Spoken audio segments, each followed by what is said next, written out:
Nggak sulit, tapi betul. Tapi gini, mungkin beberapa kalangan akan tersinggung dan saya minta maaf kalau ada yang tersinggung. Tapi ini untuk langkah untuk memperbaiki ekonomi kita seperti apa. Jadi saya juga tadi berpikir kok saya baca pidato aja ini, saya baca, dia baca, dia baca, dia baca. Ini perlombaan membaca kelihatannya. Mungkin salah saya di bawah rankingnya. Tapi kalau emang ditanya program apa yang saya akan buat, kenapa Pak Presiden Prabowo mau menunjuk saya? Apa dia salah tunjuk? Mungkin enggak. Jadi begini, saya ekonom sudah cukup lama. Tahun 2000 jadi ekonom, pulang sekolah, langsung kerja di financial sector.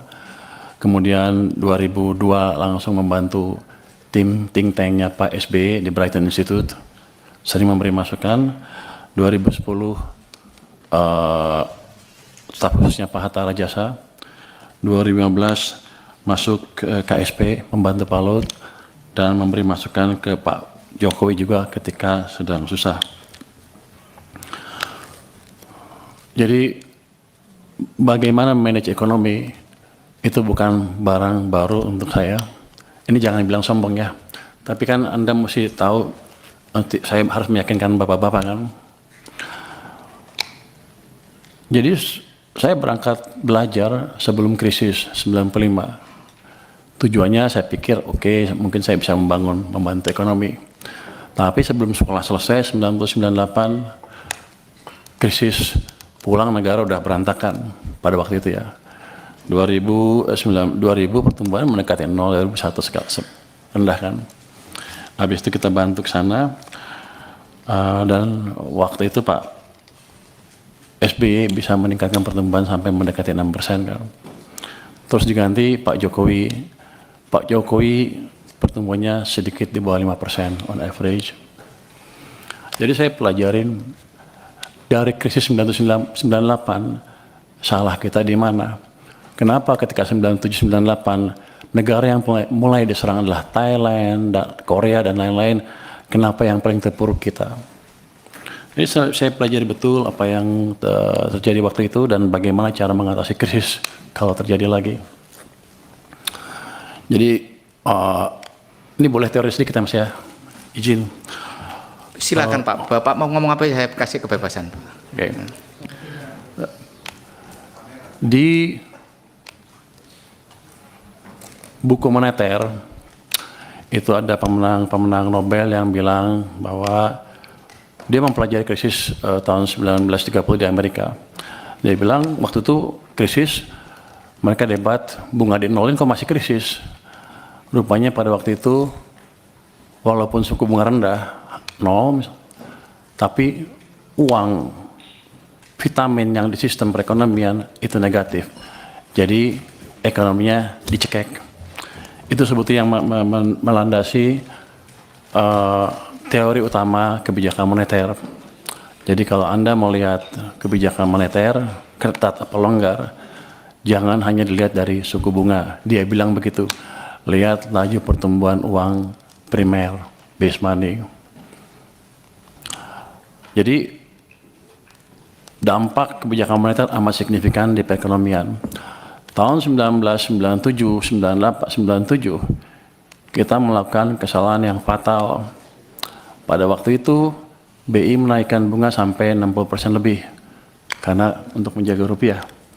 Semua berpikir kita melakukan kebijakan uang ketat. Ya kan? Wah, bunga tinggi perusahaan mana ada yang pinjam.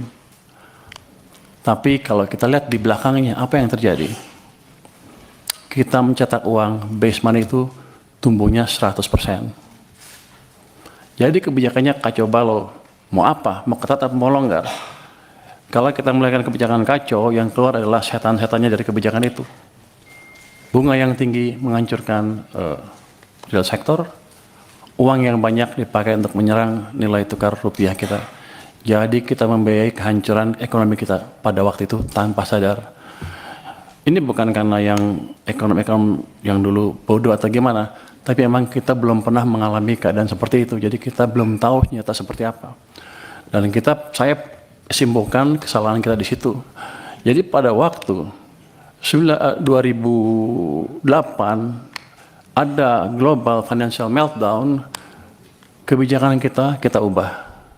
Saya bisik-bisik sedikit lah ke think tanknya SBY.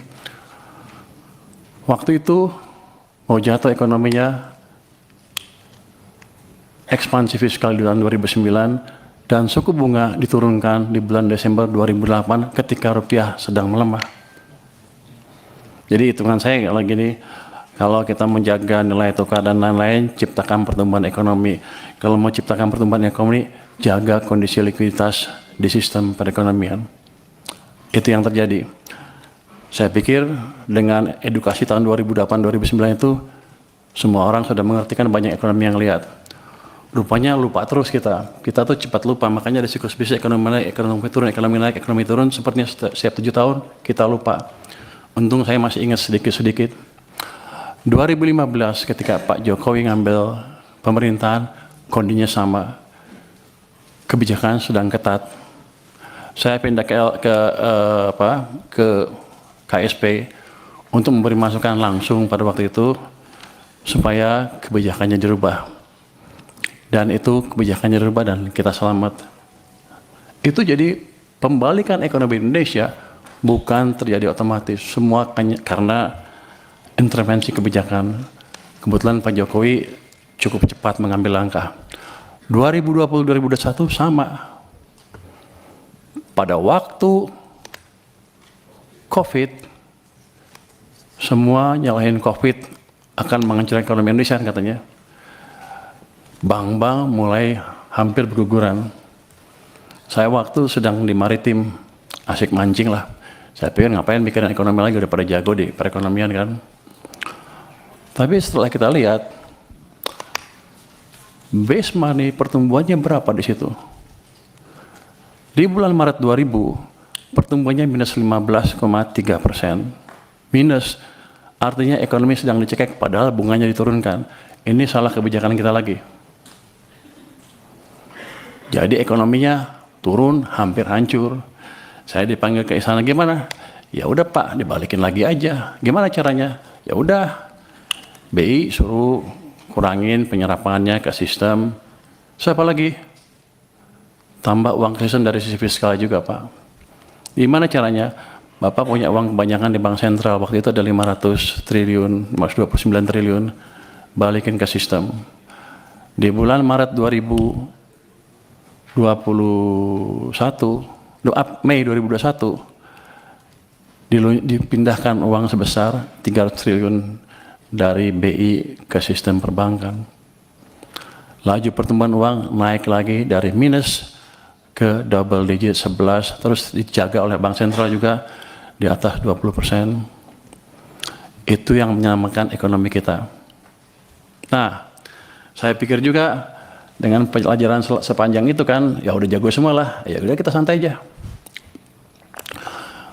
Gara-gara itu saya ngebantu sektor finansial pada waktu itu, saya dilempar ke LPS dengan tugas jaga stabilitas di sana. Saya hanya bisa jaga stabilitas. Kita selalu pro pertumbuhannya.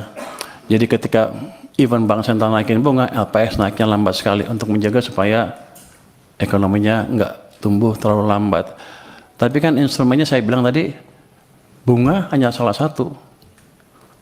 Uangnya seperti apa?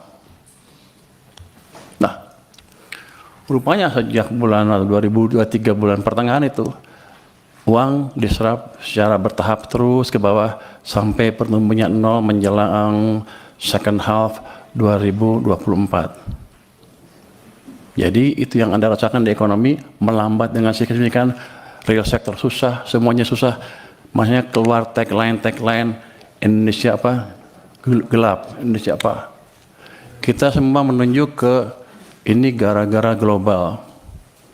Padahal ada kebijakan dalam negeri yang salah juga, yang utamanya mengganggu kita karena 90% perekonomian kita didrive oleh domestic demand. Masuki 2025, Januari, Februari, Maret, April, membaik semuanya tiba-tiba, saya pikir udah insaf nih. Pertumbuhan uang sempat mencapai 7% di bulan April. Makanya ketika sarasihan di bulan April saya bilang, kita sudah keluar dari krisis, Indonesia akan cerah. Yang saya nggak tahu, Mei jatuh lagi, Juni jatuh, Juli jatuh, Agustus jatuh ke 0%. Jadi periode perlambatan ekonomi yang 2024 gara-gara uang ketat tadi dipulihkan sedikit, belum pulih penuh, direm lagi ekonominya. Itu dari sisi fiskal dan moneter. BI kita nggak tahu nih pada marah sama saya nggak habis ini. Nanti tetap traktir ya. Pemerintah karena terlambat membelanjakan anggaran, membelanjakan APBN ya, uangnya kantor di Bank Sentral. Beliau rajin narik pajak. Nggak apa-apa, masuk ke Bank Sentral. Kalau dibelanjain lagi, nggak apa-apa. Tapi ini kan nggak. Ditaruh sana santai-santai. Kering sistemnya. Bank Sentral kita juga sama, katanya saya nanti kan penguasa ya. Katanya punya di KSSK boleh menggait sedikit kan ya. Jadi saya berani ngomong sedikit sekarang. Dulu saya nggak berani karena saya di LPS, wewenang saya nggak sampai sana. Jadi dua sisi mengetatkan kebijakan kita. Bank naruh uangnya di bank, padahal uang kita banyak. BI menyerah sampai 800 triliun, pemerintah pada satu titik sampai 500 triliun sampai lebih di Bank Sentral. Sistem kekeringan.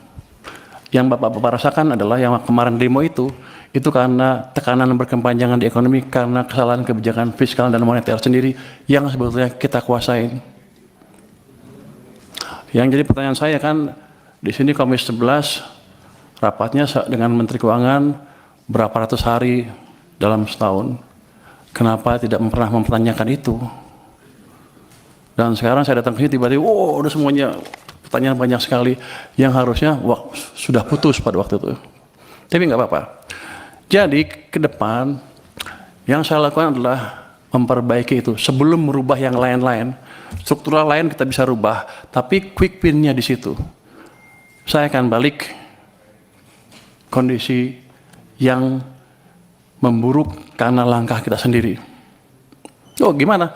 Ya paling bagus kan percepat belanja anggaran. Oke, belanjanya cepat-cepat. Tapi yang kita tahu, itu nggak semudah membalik tangan. Saya pernah tanya Pak Jokowi dulu waktu saya di istana, Pak, balikin uangnya ke sistem. Loh apa bedanya? Kan nggak bisa belanja juga. Pak, kalau uang Bapak ditaruh di BI, dosa Bapak dua. Satu, Bapak nggak bangun ekonominya. Yang kedua, sistem kering, nggak bisa bangun juga. Jadi kalau balikin ke sistem perekonomian, ke bank, himbara misalnya, dosa Bapak tinggal satu, yaitu satu yang nggak bangun aja, tapi ekonominya bisa jalan. Kalau itu yang dimanfaatkan adalah real sector. Saya ingin tunjukkan lagi ya, kenapa zaman tadi udah cerita belum ya? Zaman Pak SBY tumbuh 6%, zaman Jokowi rata-rata 5% apa di bawah Pak SBY yang Pak Jokowi ya. Kalau Anda lihat di pertumbuhan uang MNO-nya, base money, teori dasar moneter itu, di zaman Pak SBY rata-rata tumbuh 17% lebih. Akibatnya uang di sistem cukup, kredit tumbuh berapa? 22%. Jadi pada waktu zaman Pak SBY, walaupun dia nggak bangun infrastruktur habis-habisan, private sector yang hidup, yang menjalankan ekonomi.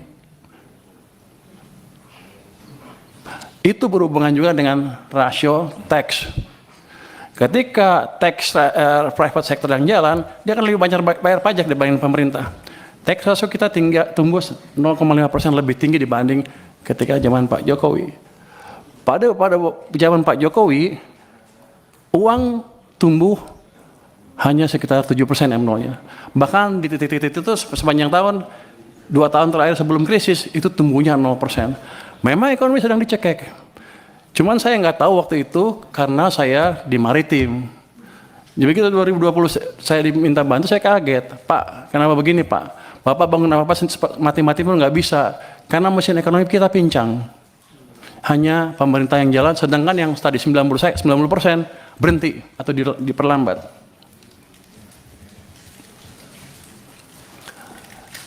Zaman Pak Prabowo juga bisa sama. Ini sekarang masih baru. Kalau pemerintahnya masih lambat belanjanya dan mencekik perekonomian juga dari sisi lain dan moneternya juga sama, maka akan lebih buruk dibanding yang 2 zaman sebelumnya.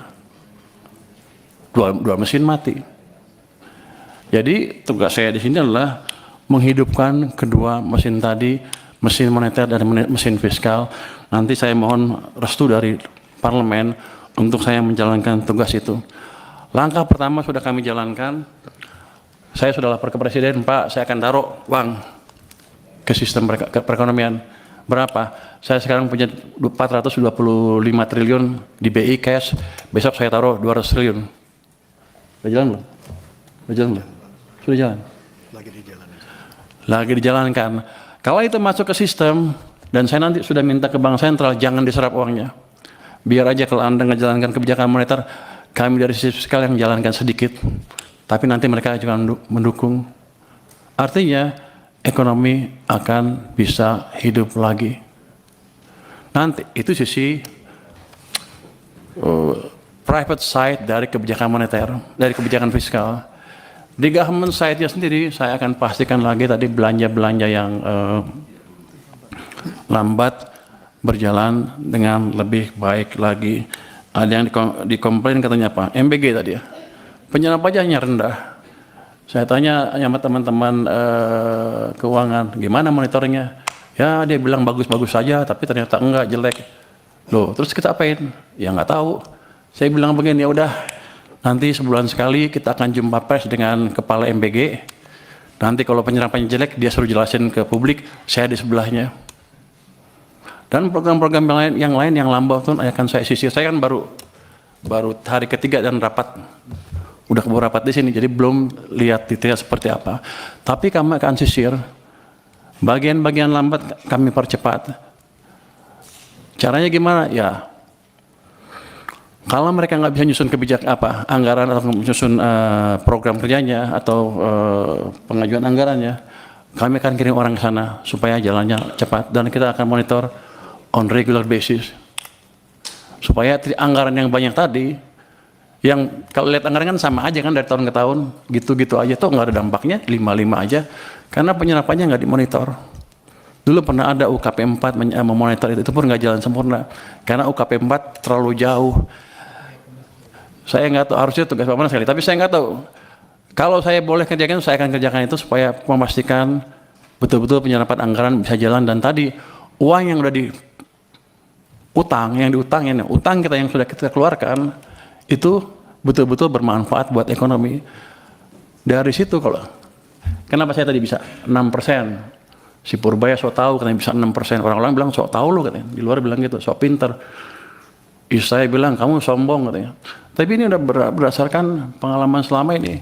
Kalau saya balikkan, saya lihat aja zamannya Pak SBY 6% private. Zaman Jokowi pemerintah 5%. Kalau kita gabungkan gimana? Pasti di atas itu. Itu adalah langkah simpel saja yang mungkin nggak terlalu panjang untuk bisa kita lihat dampaknya. Mungkin nggak secepat 6.5, 6.7 saya bilang. Tapi gerakan ke arah sana sudah terbuka lebar kalau kita biarkan private sector bekerja. Jadi gini, saya termasuk yang percaya bahwa agen-agen ekonomi itu mempunyai otak sendiri. Daripada pemerintah nggak mungkin mengontrol semua agen ekonomi untuk berjalan. Tapi saya ciptakan kondisi di mana mereka berpikir dan berjalan dan bisa tumbuh, bisa berbisnis dengan situasi yang ada. Itu yang ingin kita ciptakan. Nanti setelah itu ada, baru tadi program-program investasi. Ini kan nggak lama lah saya beresin.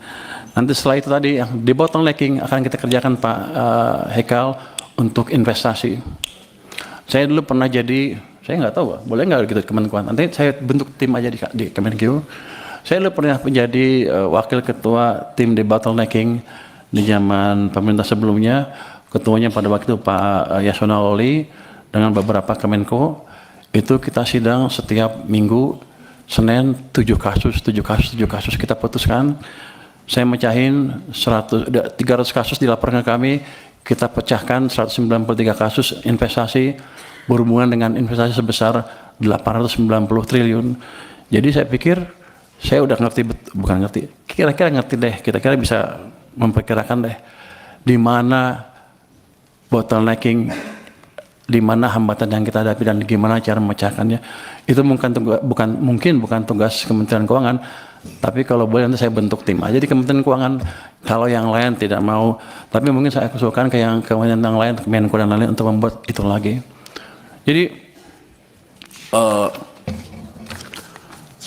Pak Purbaya, kalau masih ada pertanyaan tadi, karena kita masih ada rapat lagi. Pak. Tadi itu sebenarnya kita rapat pengantar, Pak. Jadi itu pengantar. Jadi menurut saya yang lainnya nanti dijawab tertulis. Kita akhiri rapat siang hari ini.